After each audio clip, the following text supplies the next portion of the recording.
আগামী নির্বাচন, পরবর্তীতে সরকার গঠন সহ যে আমাদের আগামী দিনের গণতান্ত্রিক বাংলাদেশে গণতন্ত্রকে প্রাতিষ্ঠানিক রূপ দেব এবং আমাদের ৩১ দফা যে সংস্কার প্রস্তাব সেটা বাস্তবায়ন করব আমরা সবাই মিলে। জনাব তারেক রহমান সাহেব আগেও ঘোষণা দিয়েছেন একটা জাতীয় সরকারের মাধ্যমে সেটা বাস্তবায়ন করা হবে। সুপার ফ্রেশ ফর্টিফাইড সয়াবিন তেল, শুরু হোক হেলদি লাইফের জার্নি।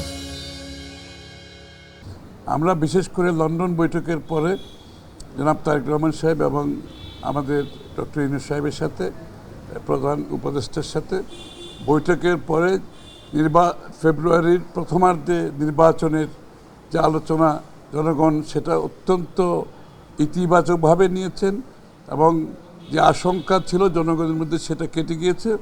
সমস্ত জাতি এখন নির্বাচনী টানেলে প্রবেশ করেছে।